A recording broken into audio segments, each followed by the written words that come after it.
नमस्कार।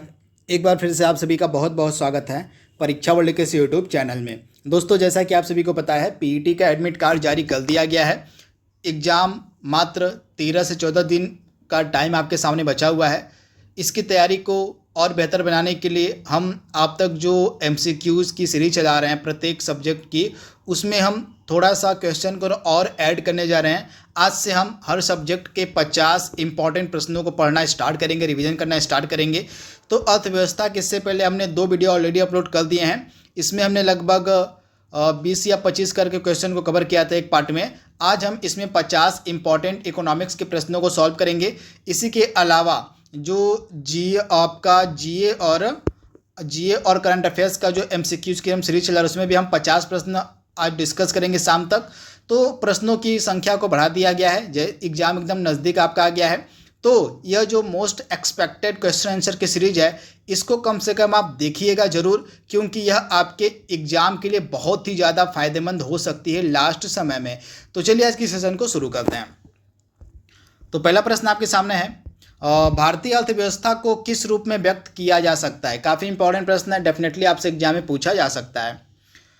तो बहुत बार मैंने इसके बारे में आपको बताया हुआ है। राइट आंसर आपका क्या हो जाएगा? भारतीय अर्थव्यवस्था को आप किस रूप में व्यक्त कर सकते हैं? मिश्रित अर्थव्यवस्था, पूंजीवादी अर्थव्यवस्था, समाजवादी अर्थव्यवस्था या ग्रामीण अर्थव्यवस्था। तो भारत की जो अर्थव्यवस्था है वह किस प्रकार की अर्थव्यवस्था है? मिश्रित अर्थव्यवस्था है, यानी कि ऑप्शन आपका ए यहाँ पे बिल्कुल सही हो जाएगा। मिश्रित अर्थव्यवस्था से मतलब क्या होता है, अर्थ क्या होता है, आपसे पूछा जा रहा है। मिश्रित अर्थव्यवस्था का अर्थ क्या होता है? मिश्रित अर्थव्यवस्था में सार्वजनिक तथा निजी क्षेत्र का सह अस्तित्व देखने को मिलता है। तो आप इसे याद देखिएगा, ऑप्शन आपका सी यहाँ पे बिल्कुल सही है। सार्वजनिक तथा निजी क्षेत्र का सह अस्तित्व देखने को मिलता है मिश्रित अर्थव्यवस्था में। तो ऑप्शन आपका सी यहाँ पे बिल्कुल सही हो जाएगा। काफ़ी इंपॉर्टेंट है दोनों प्रश्न है। आर्थिक विकास की दृष्टि से भारत किस प्रकार का देश है? विकसित देश है, विकासशील देश है, अविकसित देश है या अर्ध विकसित देश है? तो आप याद देखिएगा, आर्थिक विकास की दृष्टि से हम जो हैं विकासशील राष्ट्र की श्रेणी में आते हैं। तो आप इसे याद देखिएगा, डेवलपिंग कंट्री की कैटेगरी में हम आते हैं, विकासशील देश की श्रेणी में आता है भारत। तो इसके बारे में आप याद देखिएगा, ऑप्शन आपका भी यहाँ पे बिल्कुल सही हो जाएगा। मेक इन इंडिया कार्यक्रम का लोगो यहाँ पे पूछा जा रहा है कि मेक इन इंडिया कार्यक्रम का लोगो क्या है। इंपॉर्टेंट प्रश्न है, डायरेक्टली आपसे एग्जाम में इसके बारे में पूछा जा सकता है कि जो मेक इन इंडिया कार्यक्रम है और इसका लोगो क्या है। तो मेक इन इंडिया कार्यक्रम का लोगो आपको मिलेगा, शेर है। तो आप इसे याद देखिएगा, शेर जो है मेक इन इंडिया कार्यक्रम का लोगो है। तो आप इसे याद देखिएगा, ऑप्शन आपका यहाँ पे ए जो है बिल्कुल सही हो जाएगा। इसके बाद और इसको लॉन्च कब किया गया था? तो इसको लॉन्च किया गया था सितंबर 2014 में। सितंबर 2014 में जो है इसको लॉन्च किया गया था मेक इन इंडिया कार्यक्रम को। तो आप इसे याद देखिएगा। ये प्रश्न आपके किस कैटेगरी का बना है? तो 2014 के बाद जो भारत में आर्थिक सुधार हुए उस टॉपिक से आपके एग्जाम में प्रश्न पूछा जा सकता है, क्योंकि 2014 के बाद भारत में जो भी आर्थिक सुधार हुए हैं उनमें उसके लिए बहुत सारी योजनाएं भारत की सरकार के द्वारा चलाई गई हैं। तो योजनाएं आपसे एग्जाम में पूछी जा सकती हैं। तो कम से कम योजनाओं को भी आप एक बार पढ़ लीजिएगा प्रश्न के माध्यम से। तो योजनाओं को हम आपको पढ़ाएंगे ही। तो मेक इन इंडिया कार्यक्रम का लोगो आपका हो जाएगा शेर, और इसको लॉन्च किया गया था सितंबर 2014 में। तो ये चीज़ आपको पता होनी चाहिए। अगला प्रश्न आपकी स्क्रीन पर है, आर्थिक विकास का तात्पर्य क्या होता है, मतलब क्या होता है? आर्थिक विकास का मतलब क्या होता है? तो उपरोक्त सभी आपका राइट आंसर हो जाएगा। घरेलू उत्पादन में वृद्धि, उत्पादन क्षमता में वृद्धि, आय का समान वितरण एवं आत्मनिर्भरता, ये सभी तात्पर्य होता है आर्थिक विकास का। तो आप इसे याद देखिएगा, उपर्युक्त सभी आपका राइट आंसर है। अर्थव्यवस्था के प्राइमरी सेक्टर में क्या क्या आता है? प्राइमरी सेक्टर यानी कि प्राथमिक क्षेत्र में क्या क्या सम्मिलित किया जाता है? तो अर्थव्यवस्था का जो प्राथमिक क्षेत्र है, प्राथमिक क्षेत्र, द्वितीयक क्षेत्र और तृतीयक क्षेत्र के बारे में मैंने बहुत बार आपको पढ़ाया हुआ है। कम से कम एक प्रश्न तो आपके एग्जाम में पीईटी में छपेगा ही छपेगा। तो इनके बारे में आप बिल्कुल ध्यान से पढ़ लीजिएगा। बार बार मैं इनका क्वेश्चन के माध्यम से रिवीजन भी आपको करवा रहा हूँ। तो जो प्राथमिक क्षेत्र होते हैं, जो हमारे प्राइमरी सेक्टर होते हैं, उसमें जो है क्या आता है? तो कृषि आ जाएगा, वन आ जाएगा, उत्खनन कार्य आ जाएगा, कृषि हो गया आपका, वन हो गया, उत्खनन हो गया, इसके अलावा पशुपालन हो गया, मछली पालन हो गया। ऐसे संसाधन, ऐसे प्राकृतिक संसाधन जो कच्चे तौर पर प्राप्त किए जाते हैं, यहाँ पे देखिएगा, ऐसे प्राकृतिक संसाधन जो कच्चे तौर पर प्राप्त किए जाते हैं वे प्राथमिक क्षेत्र यानी कि प्राइमरी सेक्टर के अंतर्गत रखे जाते हैं। तो इसे आप याद देखिएगा, प्राइमरी सेक्टर के अंतर्गत कृषि एरिया और कृषि से संबंधित जो भी गतिविधियां होती हैं वे आती हैं। तो इसके बारे में आप याद देखिएगा, ऑप्शन आपका डी यहाँ पे बिल्कुल सही हो जाएगा। इसके बाद यहाँ पे पूरी डिटेल आपके सामने मेंशन है, प्राथमिक क्षेत्र क्या होता है, द्वितीयक क्षेत्र क्या होता है और तृतीयक क्षेत्र क्या होता है। इसको वीडियो को पॉज करके इत्मीनान से आप पढ़ लीजिएगा। 1 नंबर का प्रश्न आपसे एग्जाम में डेफिनेटली पूछा जाएगा। पीईटी की परीक्षा में पिछली बार इससे एक प्रश्न पूछा गया था, इस बार भी 99% चांस है कि इस टॉपिक से प्रश्न आपके एग्जाम में छपे। तो वीडियो को पॉज करके इन तीनों के बारे में आप इत्मीनान से पढ़ लीजिएगा। पढ़ने के बाद ही आप आगे बढ़िएगा अगले प्रश्न की तरफ। तो हम अगले प्रश्न की तरफ बढ़ते हैं। सेवा क्षेत्र अर्थव्यवस्था के किस क्षेत्र के अंतर्गत आता है? सेवा क्षेत्र जो है, जो सर्विस सेक्टर होता है, यह भारतीय अर्थव्यवस्था के किस क्षेत्र के अंतर्गत आता है? तो आप याद देखिएगा, प्राथमिक क्षेत्र में आपका क्या आता है? प्राथमिक क्षेत्र में आपका कृषि और उससे संबंधित गतिविधियां आती हैं प्राथमिक क्षेत्र में, यानी कि कच्चे तौर पर जो भी संसाधन प्राप्त किए जाते हैं वो प्राथमिक क्षेत्र में आते हैं। द्वितीय क्षेत्र में क्या आता है? जो भी औद्योगिक गतिविधियां होती हैं, जो उद्योग धंधे होते हैं, जैसे लौ और इस्पात उद्योग हो गया, वाहन उद्योग हो गया, वस्त्र उद्योग हो गया, सभी आपके द्वितीय क्षेत्र में आते हैं। और तृतीय क्षेत्र में क्या आता है? सर्विस सेक्टर आता है। तृतीय क्षेत्र में आपका सर्विस सेक्टर आता है, जैसे बैंकिंग सेवा, मेडिकल सेवा, बीमा वाली सेवा। तो जितने भी आपके सेवाएं होती हैं, जैसे बैंकिंग हो गई, इंश्योरेंस वाली सेवा हो गई, चिकित्सा एजुकेशन हो गया, टूरिज्म हो गया यानी कि पर्यटन हो गया, संचार हो गया, ये सभी आपके सर्विस सेक्टर के अंतर्गत आते हैं। तथा सर्विस सेक्टर का जो योगदान है वर्तमान में सबसे ज़्यादा है। भारतीय अर्थव्यवस्था में जो सर्विस सेक्टर है यह सबसे ज़्यादा योगदान दे रहा है वर्तमान में। तो आप इसे याद देखिएगा। तो सर्विस सेक्टर किसके अंतर्गत आता है?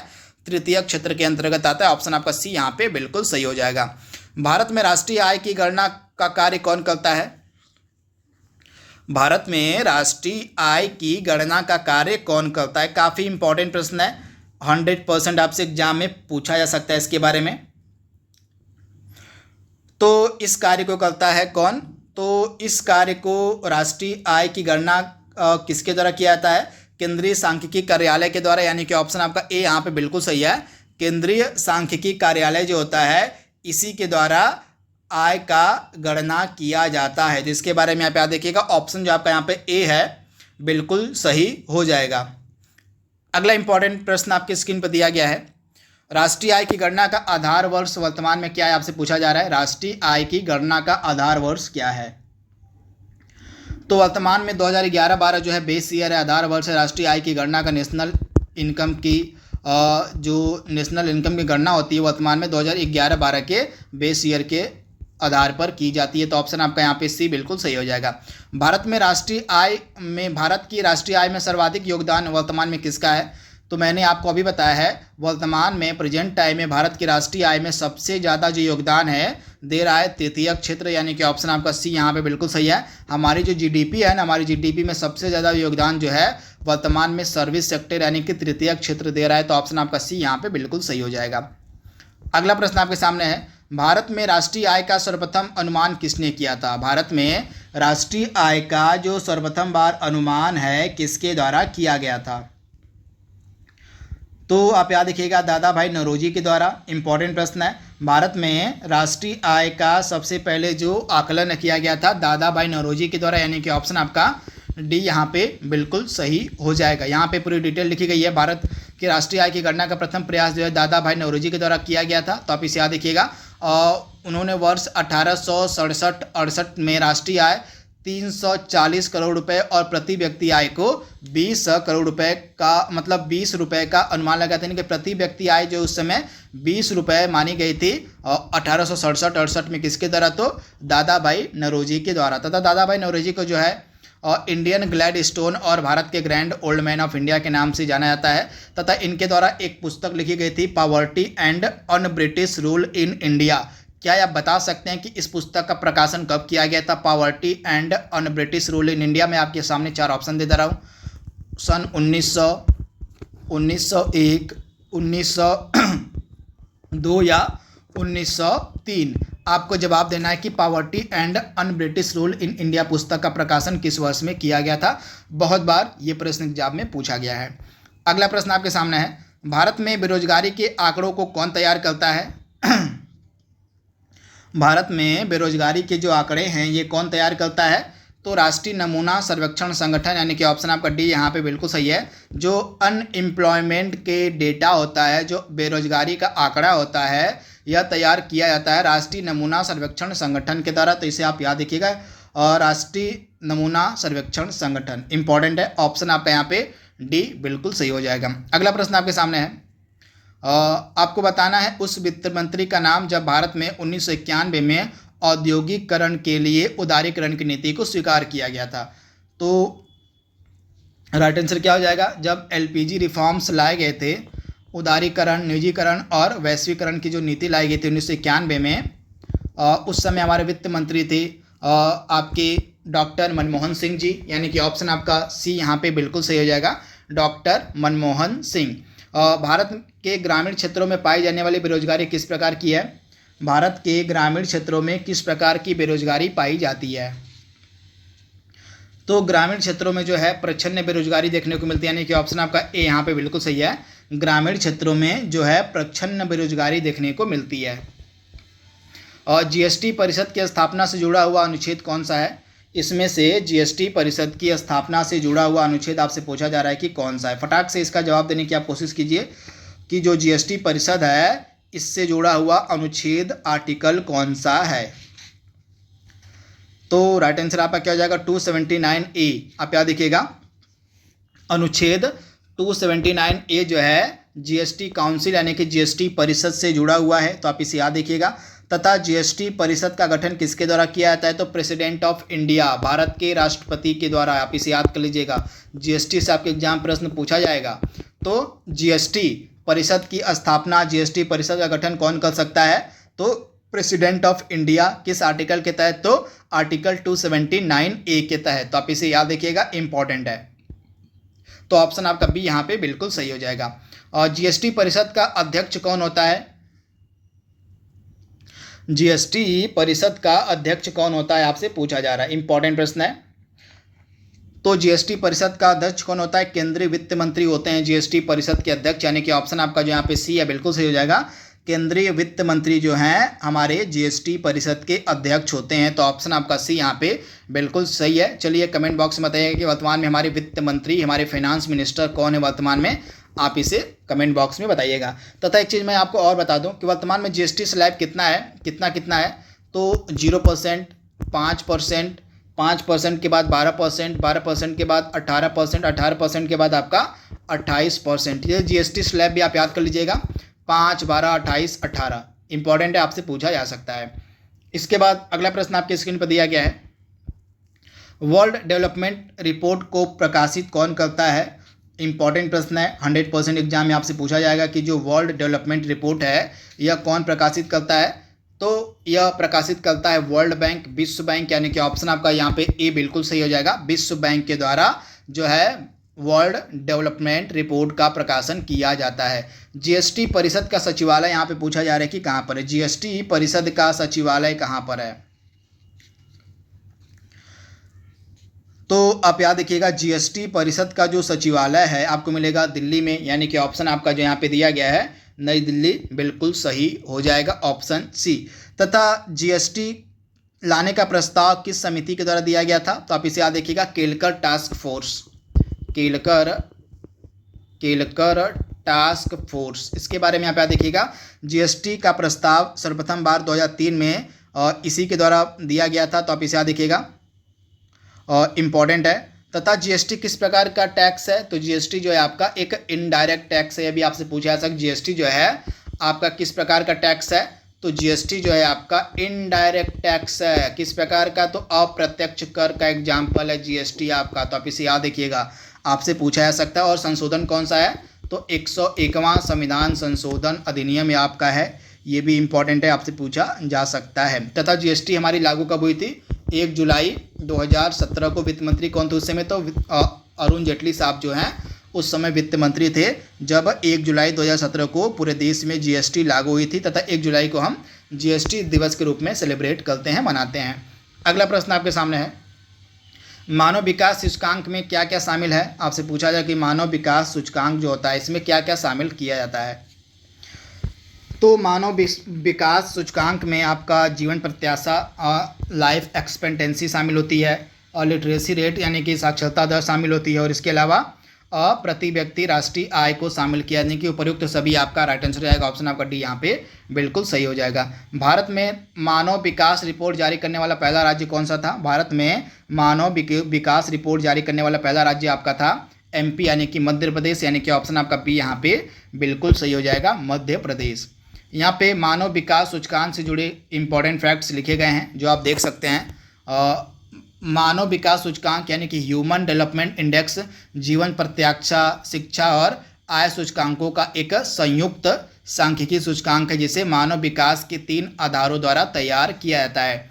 इसे अर्थशास्त्री महबूब उल हक द्वारा बनाया गया था। तो आप इसे याद देखिएगा, अर्थशास्त्री महबूब उल हक के द्वारा जो है इसको बनाया गया था। तो आप इसे याद देखिएगा, और इसका जो प्रकाशन है यूएनडीपी संयुक्त राष्ट्र विकास कार्यक्रम के द्वारा किया जाता है। तो इम्पॉर्टेंट है, तथा ये 3 सूचकांक है जिसके आधार पर यह जो है प्रकाशित किया जाता है मानव विकास सूचकांक। तो इसके बारे में आप याद रखिएगा।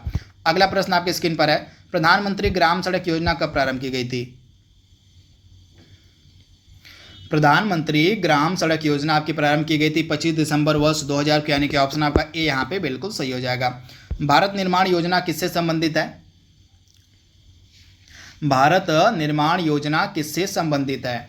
तो यह जो है भारत की ग्रामीण अधोसंरचना के विकास से संबंधित है, यानी कि ग्रामीण विकास से रिलेटेड थी आपकी भारत निर्माण योजना, यानी कि ऑप्शन आपका सी यहाँ पे बिल्कुल सही हो जाएगा। अगला प्रश्न आपके सामने है, भारत में पहली पंचवर्षीय योजना कब शुरू की गई थी। भारत में जो पहली पंचवर्षीय योजना थी यह कब शुरू की गई थी। तो भारत में पहली पंचवर्षीय योजना जो है 1 अप्रैल 1951 को स्टार्ट की गई थी। तो आप इसे याद देखिएगा, 1 अप्रैल 1951 को जो है पहली पंचवर्षीय योजना स्टार्ट की गई थी। काफ़ी इंपॉर्टेंट प्रश्न है, 100% आपसे एग्जाम में पूछा जा सकता है, तथा पहली पंचवर्षीय योजना के बारे में आइए जान लेते हैं। तो यहाँ पे आप देख पा रहे हैं, प्रथम पंचवर्षीय योजना चली थी आपकी 1951 से 56 तक, हेराल्ड डोमर मॉडल पर आधारित थी। कृषि को इसमें उच्च प्राथमिकता दी गई थी। इसमें सामुदायिक विकास कार्यक्रम की शुरुआत की गई थी 1952 में। राष्ट्रीय प्रसार योजना की शुरुआत की गई थी। इसके अलावा अनेक सिंचाई परियोजनाओं जैसे भाखड़ा नांगल बांध, ब्यास परियोजना और दामोदर नदी घाटी परियोजना शुरू की गई थी आपके प्रथम पंचवर्षीय योजना के दौरान। तो ये चीज़ आपको पता होनी चाहिए। इसके बाद अगला प्रश्न है, प्रथम पंचवर्षीय योजना का मुख्य बल किस पर दिया गया था। तो कृषि पर यानी कि एग्रीकल्चर पर दिया गया था, यानी कि ऑप्शन आपका ए यहाँ पे बिल्कुल सही हो जाएगा, जैसा कि मैंने आपको अभी बताया है। एक चीज़ मैं आपको बता दूं, जो हमारा योजना आयोग था, योजना आयोग के बारे में 2-3 प्रश्न आप याद कर लीजिए जो आपसे पूछा जा सकता है। पहली चीज़, योजना आयोग को बनाया कब गया था। तो जो योजना आयोग हमारा था इसको बनाया गया था 15 मार्च 1950 को, इसका गठन किया गया था 15 मार्च 1950 को योजना आयोग का गठन किया गया था। दूसरी चीज़ की आपसे पूछी जा सकती है, इसके प्रथम अध्यक्ष कौन थे। तो उस समय हमारे प्रधानमंत्री थे जवाहरलाल नेहरू। तो आपको पता होगा कि योजना आयोग के अध्यक्ष कौन हुआ करते हैं, प्रेसिडेंट ऑफ इंडिया जो होते हैं उस समय के, वही योजना आयोग के अध्यक्ष हुआ करते थे। तो पहले हमारे प्रधानमंत्री थे और पंडित जवाहरलाल नेहरू, तो यही जो है उस समय योजना आयोग के अध्यक्ष हुए थे जब पहली बार जो है योजना आयोग को बनाया गया था, गठन किया गया था योजना आयोग का। इसके बाद इसके प्रथम उपाध्यक्ष कौन थे। तो इसके उपाध्यक्ष आपसे पूछे जा सकते हैं, योजना आयोग के प्रथम उपाध्यक्ष कौन थे। तो गुलजारी लाल नंदा, आप याद देखिएगा, गुलजारी लाल नंदा जो हैं इसके प्रथम उपाध्यक्ष बनाए गए थे योजना आयोग के। तो आप इसे याद देखिएगा। अब वर्तमान की कंडीशन की अगर हम बात करें तो अब योजना आयोग को पूरी तरह से समाप्त कर दिया गया है। अब इसके स्थान पर 1 जनवरी 2015 को नीति आयोग का गठन किया गया। तो नीति आयोग का गठन कब किया गया। तो नीति आयोग का गठन जो है किया गया आपका 1 जनवरी 2015 को नीति आयोग का गठन किया गया। और इसके प्रथम अध्यक्ष कौन थे। तो पीएम मोदी इसके प्रथम अध्यक्ष थे। पीएम मोदी जो है इसके प्रथम अध्यक्ष थे। और तीसरे प्रश्न का जवाब आप हमें देंगे कि इसके प्रथम उपाध्यक्ष कौन थे नीति आयोग के। इसका जवाब आप हमें कमेंट बॉक्स में जरूर दीजिएगा। अगला प्रश्न आपके सामने दिया गया है, द्वितीय पंचवर्षीय योजना किस मॉडल पर आधारित थी। जो सेकेंड 5 ईयर प्लान था किस मॉडल पर आधारित था। तो आप याद रखिएगा, पीसी महालनोबिस मॉडल पर आधारित था आपका द्वितीय पंचवर्षीय योजना, यानी कि सेकेंड 5 ईयर प्लान। तो आप इसे याद देखिएगा, ऑप्शन आपका डी यहाँ पे बिल्कुल सही हो जाएगा। राष्ट्रीय विकास परिषद का गठन कब किया गया था? राष्ट्रीय विकास परिषद का गठन कब किया गया था, आपसे पूछा जा रहा है। काफ़ी ज़्यादा महत्वपूर्ण प्रश्न है। इसका जवाब आप हमें देंगे कि जो राष्ट्रीय विकास परिषद है इसका जो गठन है किस वर्ष में किया गया था। कमेंट बॉक्स में इसका जवाब आप सभी लोग देंगे कि राष्ट्रीय विकास परिषद का जो गठन है किस वर्ष में किया गया था। काफ़ी इंपॉर्टेंट प्रश्न है। यहाँ पे द्वितीय पंचवर्षीय योजना के बारे में बहुत सारी डिटेल लिखी गई है जो आप देख सकते हैं। पीसी महालनोबिस मॉडल पर आधारित थी आपकी द्वितीय पंचवर्षीय योजना। 1956 से 61 तक चली थी आपकी यह द्वितीय पंचवर्षीय योजना। इसके बाद भारी उद्योगों तथा खनिजों को इसमें प्राथमिकता दी गई थी। इसके बाद इस योजना के दौरान दुर्गापुर, भिलाई, राउरकेला इस्पात कारखानों की भी स्थापना की गई थी। तो ये एडिशनल फैक्ट आपको याद रखने हैं द्वितीय पंचवर्षीय योजना से रिलेटेड जो आपसे पूछी जा सकती है। अगला प्रश्न आपके सामने है, और भारत में योजना अवकाश था कब से, मतलब योजना अवकाश था आपसे पूछा जा रहा है। तो प्रथम योजना अवकाश आपका घोषित किया गया था 1966 के सूखे के बाद। तो आप इसे याद रखिएगा। 1966 में आपको पता होगा इंडिया में बहुत ही विकराल सूखा पड़ा था। तो 1966 के सूखे के बाद जो है प्रथम योजना अवकाश घोषित किया गया था। तथा यह जो योजना अवकाश था कब से कब तक चलता है, 1966 से लेके 1969 तक जो है आपका प्रथम योजना अवकाश रहता है। तथा इसके 2-3 मेजर कारण थे। पहला कारण क्या था इस योजना अवकाश का, 1962 में और जो है भारत चीन युद्ध होता है, और उसके बाद 1965 में इंडिया पाकिस्तान युद्ध होता है, और 1965-66 में जो है इंडिया में बहुत ही भयंकर सूखा पड़ता है। तो इन 3 कारणों की वजह से यह जो योजना अवकाश लिया जाता है इंडियन गवर्नमेंट के द्वारा उस समय, तो आप इसे याद रखिएगा। तो राइट आंसर क्या हो जाएगा, 1966 के सूखे के बाद भारत में योजना अवकाश घोषित किया जाता है। तथा यह जो योजना अवकाश था यह 1966 से लेके 1969 तक चला था। तो इम्पॉर्टेंट है। इसके अलावा द्वितीय योजना अवकाश कब हुआ था, तो द्वितीय योजना अवकाश आपका 1978 से लेके 1980 तक था। तो ये भी चीज़ आपको पता होनी चाहिए। 1978 से लेके 1980 तक आपका द्वितीय योजना अवकाश था, क्योंकि इस टाइम पीरियड में आपकी अनवरत योजना रोलिंग प्लान चलाया गया था जनता पार्टी की सरकार के द्वारा। अगला प्रश्न है, भारत में किस इस्पात कारखाने की स्थापना द्वितीय पंचवर्षीय योजना के दौरान की गई थी? तो आप याद रखिएगा, राउरकेला इस्पात संयंत्र, भिलाई इस्पात संयंत्र, दुर्गापुर इस्पात संयंत्र, इन तीनों की जो स्थापना है आपकी द्वितीय पंचवर्षीय योजना के दौरान की गई थी। आप सभी का होमवर्क है कि इन तीनों के लोकेशन आप सभी लोग बताएंगे कमेंट बॉक्स में कि इन तीनों की जो लोकेशन है वर्तमान में कहाँ पर है। इसका जवाब आप कमेंट बॉक्स में दीजिएगा। तो यहाँ पे देख पा रहे हैं प्रथम योजना अवकाश आपका रहता है 1966 से 69 तक। इम्पॉर्टेंट है।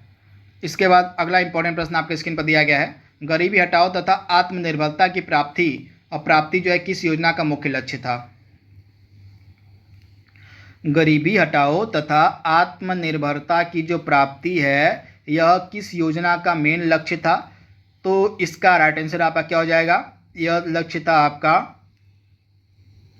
5वीं पंचवर्षीय योजना का, यानी कि ऑप्शन आपका जो यहाँ पे बी है बिल्कुल सही हो जाएगा, 5वीं पंचवर्षीय योजना का। इंपॉर्टेंट है। यहाँ पे आप देख पा रहे हैं 5वीं पंचवर्षीय योजना के बारे में पूरी डिटेल लिखी गई है। 1974 से 78 तक चलती है आपकी 5वीं पंचवर्षीय योजना। यह चलने वाली थी 1979 तक है, 1974 से लेके 1979 तक 5 वर्ष तक चलने वाले थे। परंतु बीच में चुनाव होते हैं और चुनाव में कांग्रेस पार्टी हार जाती है। कांग्रेस पार्टी की हार के बाद जनता पार्टी की सरकार बनती है। जब जनता पार्टी की सरकार बनती है 1978 में, तो 1 वर्ष पहले ही 5वीं पंचवर्षीय योजना को समाप्त कर दिया जाता है, जिस कारण से इसका टाइम पीरियड हो जाता है 1974 से 78 तक। तो ये चीज़ आपको पता होनी चाहिए। तथा 1978 के बाद 2 वर्ष के लिए अनवरत योजना चलाई जाती है जनता पार्टी की सरकार के द्वारा। तो आप इसे याद रखिएगा। तो 5वीं पंचवर्षीय योजना के बारे में देख लीजिए। यहाँ पे इसका मुख्य उद्देश्य क्या था, गरीबी उन्मूलन तथा आत्मनिर्भरता, आर्थिक अस्थायित्व को उच्च प्राथमिकता इसमें दी गई थी। 1975 में 20 सूत्री कार्यक्रम की शुरुआत की गई थी और गरीबी हटाओ का नारा इसमें दिया गया था। न्यूनतम आवश्यकता कार्यक्रम 1974 में चलाया गया था।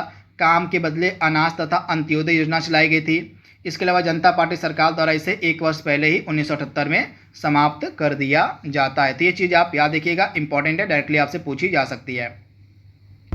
इसके बाद अगला प्रश्न आपके सामने क्या है, 10वीं पंचवर्षीय योजना के अंतर्गत कितने प्रतिशत वार्षिक विकास दर निर्धारित किया गया था? 10वें पंचवर्षीय योजना के अंतर्गत कितने प्रतिशत का वार्षिक विकास दर निर्धारित किया गया था? तो आप याद रखिएगा 8% का जो है लक्ष्य निर्धारित किया गया था। तो ऑप्शन आपका यहाँ पे सी बिल्कुल सही हो जाएगा। 8% का लक्ष्य निर्धारित किया गया था, लेकिन प्राप्ति कितने की होती है? तो 7.6% की। आप इसे याद रखिएगा। तो 8% का लक्ष्य था 10वीं पंचवर्षीय योजना का। यहाँ पर लिखा गया है 10वीं पंचवर्षीय योजना आपकी चलती है 2002 से 2007 तक। उद्देश्य क्या था? देश में गरीबी और बेरोजगारी समाप्त करना तथा अगले 10 वर्षों में प्रति व्यक्ति आय को दुगना करना। निर्धारित लक्ष्य था 8% की वार्षिक वृद्धि को, और प्राप्ति कितनी की होती है? तो 7.6% की वार्षिक वृद्धि दर की प्राप्ति होती है।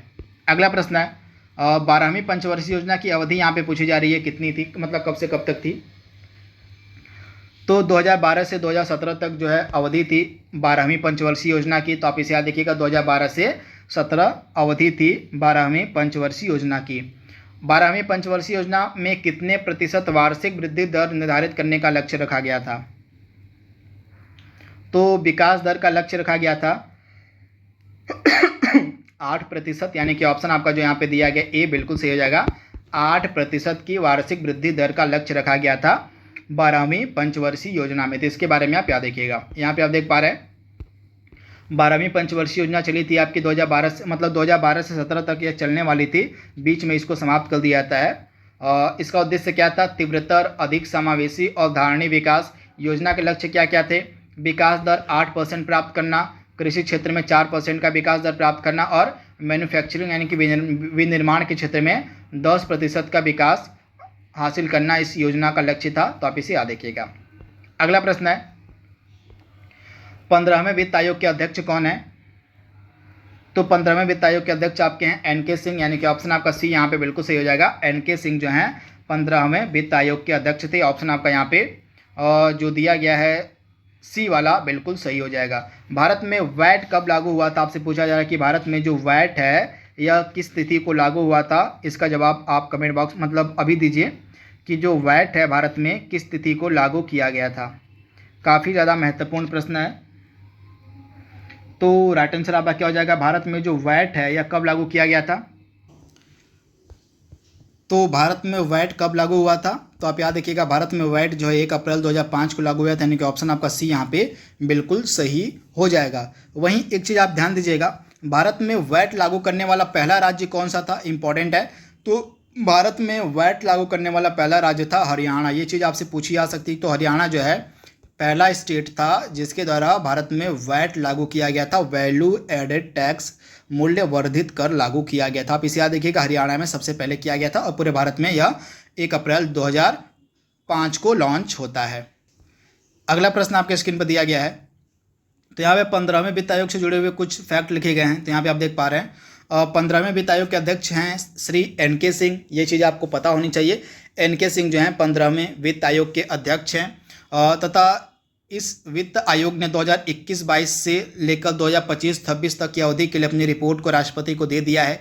तो आप इसे याद रखिएगा, यानी कि 2025 से लेकर 26 तक की अवधि के लिए जो रिपोर्ट है 15वें वित्त आयोग की वह राष्ट्रपति जी को सौंप दी गई है। तो इसके बारे में आपको याद रखना है। वहीं 14वें वित्त आयोग के अध्यक्ष कौन थे? तो 14वें वित्त आयोग के अध्यक्ष थे वाई.वी. रेड्डी जी। तो इसके बारे में आप याद रखिएगा।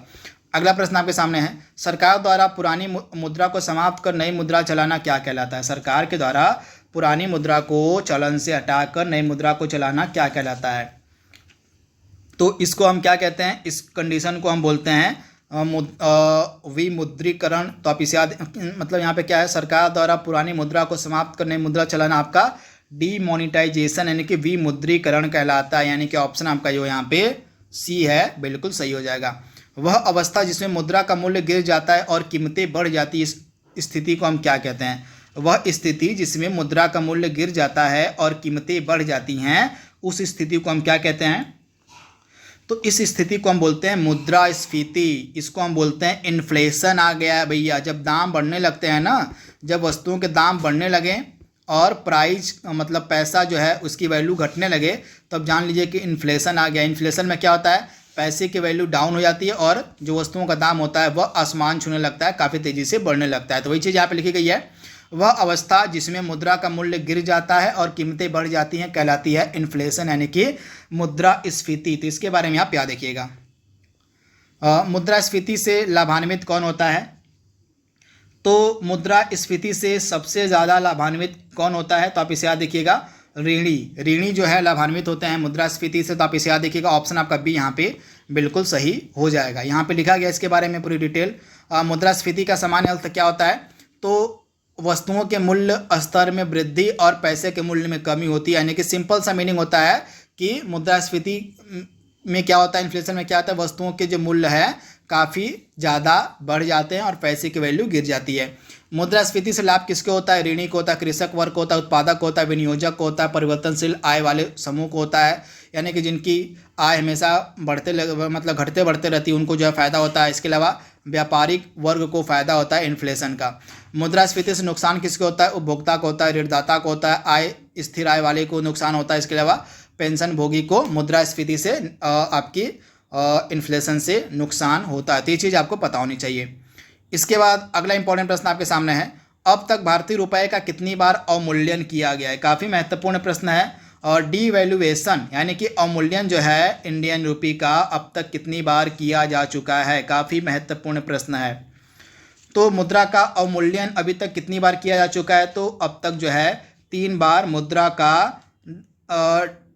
अवमूल्यन किया जा चुका है, डीवैल्यूएशन किया जा चुका है। पहली बार 1949 में किया गया था, उसके बाद 1966 में किया गया था, फिर जब एलपीजी रिफॉर्म्स लाए गए थे 1991 में, उस दौरान जो है मुद्रा का अवमूल्यन किया गया था। यानी कि 3 बार जो है मुद्रा का अवमूल्यन अभी तक किया जा चुका है। तो इसके बारे में आप याद रखिएगा, इम्पॉर्टेंट यह प्रश्न है।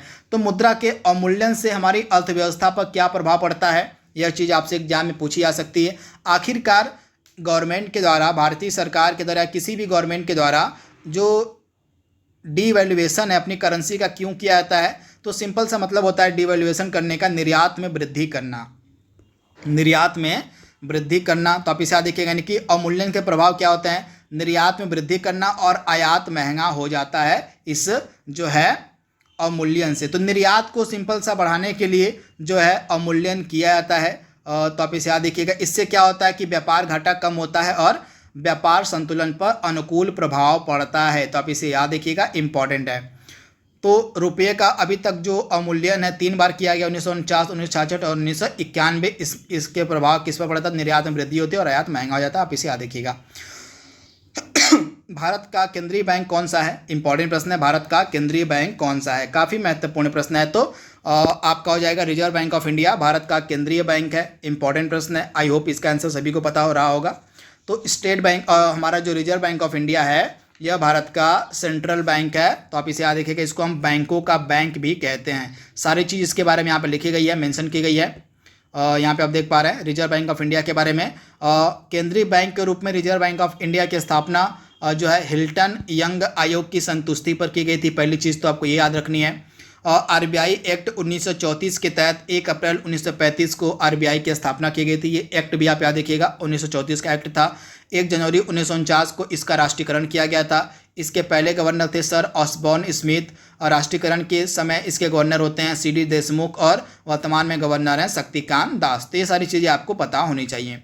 इसके बाद अगला प्रश्न आपके सामने है, और भारतीय रिजर्व बैंक की स्थापना कब की गई थी? तो 1 अप्रैल 1935 को भारतीय रिजर्व बैंक की स्थापना की गई थी। ऑप्शन आपका भी यहाँ पे बिल्कुल सही हो जाएगा। अगला प्रश्न आपके सामने है, निम्नलिखित में से किस बैंक में कोई व्यक्ति अपना खाता नहीं खोल सकता है? तो रिजर्व बैंक ऑफ इंडिया में कोई भी व्यक्ति अपना खाता नहीं खोल सकता है, यानी कि ऑप्शन आपका सी यहाँ पे बिल्कुल सही हो जाएगा। 1 रुपए के नोट पर किसका हस्ताक्षर होता है? काफ़ी सिंपल सा प्रश्न है। 1 रुपए के नोट पर किसका हस्ताक्षर होता है? तो राइट आंसर आपका क्या हो जाएगा? इसका जवाब आप कमेंट बॉक्स में देंगे कि जो 1 रुपए का नोट होता है। चलिए मैं आपको बता ही देता हूँ। तो 1 रुपए का जो नोट होता है, इस पर वित्त सचिव के हस्ताक्षर होते हैं। भारत सरकार का जो वित्त सचिव होता है उसके जो है हस्ताक्षर होते हैं 1 रुपए के नोट पर। काफ़ी सिंपल सा प्रश्न था, सभी लोगों को इसका आंसर पता होगा, बहुत बड़े एग्जाम में यह प्रश्न पूछा भी गया है। इसके बाद ये बेसिक चीज़ आप याद कर लीजिएगा रिजर्व बैंक ऑफ इंडिया के बारे में। भारत में नोट जारी करने की कौन सी प्रणाली अपनाई जाती है? भारत में जो नोट है किस आधार पर जारी किया जाता है? तो भारत में नोट जारी करने की प्रणाली अपनाई जाती है न्यूनतम आरक्षित प्रणाली, यानी कि ऑप्शन आपका भी यहाँ पे बिल्कुल सही हो जाएगा। इंपीरियल बैंक ऑफ इंडिया का आंशिक राष्ट्रीयकरण करके स्टेट बैंक ऑफ इंडिया की स्थापना कब की गई थी? तो इंपीरियल बैंक ऑफ इंडिया का राष्ट्रीयकरण करके जो है भारतीय स्टेट बैंक की स्थापना किस वर्ष में की गई थी? तो आप इसे याद देखिएगा 1955 में इंपीरियल बैंक ऑफ इंडिया का राष्ट्रीयकरण करके स्टेट बैंक ऑफ इंडिया की स्थापना की गई, यानी कि ऑप्शन आपका सी यहाँ पे बिल्कुल सही हो जाएगा। 1 जुलाई 1955 को जो है इंपीरियल बैंक ऑफ इंडिया का राष्ट्रीयकरण करके स्टेट बैंक ऑफ इंडिया की स्थापना की गई थी। तो ये चीज़ आपको पता होनी चाहिए। इसके अलावा इंपीरियल बैंक ऑफ इंडिया की स्थापना कब की गई थी? तो 1921 में जो है इंपीरियल बैंक ऑफ इंडिया की स्थापना की गई थी 3 बैंकों को मर्ज करके। ये 3 बैंक कौन कौन से थे? बंगाल, मद्रास और बॉम्बे। इन 3 बैंकों को, ये 3 प्रेसिडेंसी बैंक थे। 3 प्रेसिडेंसी बैंक कौन कौन से थे? तो Bengal presidency bank, Madras presidency bank और बॉम्बे प्रेसिडेंसी बैंक। इन तीनों को मिलाकर 1921 में इंपीरियल बैंक की स्थापना की गई थी तथा बाद में आगे चलकर इंपीरियल बैंक ऑफ इंडिया का राष्ट्रीयकरण करके 1 जुलाई 1955 को जो है SBI की स्थापना की जाती है। किसान क्रेडिट कार्ड योजना का प्रारंभ किस वर्ष में किया गया था? किसान क्रेडिट कार्ड योजना का जो प्रारंभ है किस वर्ष में किया गया था? इंपॉर्टेंट प्रश्न है। तो 1998-99 के दौरान जो है किसान क्रेडिट कार्ड योजना का प्रारंभ किया गया था, यानी कि ऑप्शन आपका यहाँ पे जो सी वाला है बिल्कुल सही हो जाएगा। भारतीय जीवन बीमा निगम की स्थापना किस वर्ष में की गई थी? LIC की स्थापना किस वर्ष में की गई थी? LIC काफ़ी महत्वपूर्ण संस्थान है हमारे देश का। तो LIC की स्थापना 1956 में की गई थी। आप याद देखिएगा LIC की जो स्थापना है 1956 में की गई थी। ऑप्शन आपका जो सी यहाँ पे है दिया गया बिल्कुल सही हो जाएगा। यहाँ पे पूरी डिटेल लिखी गई है। 1 सितंबर 1956 को LIC की स्थापना की गई थी। मुंबई में इसका हेडक्वार्टर और MR कुमार इसके अध्यक्ष हैं।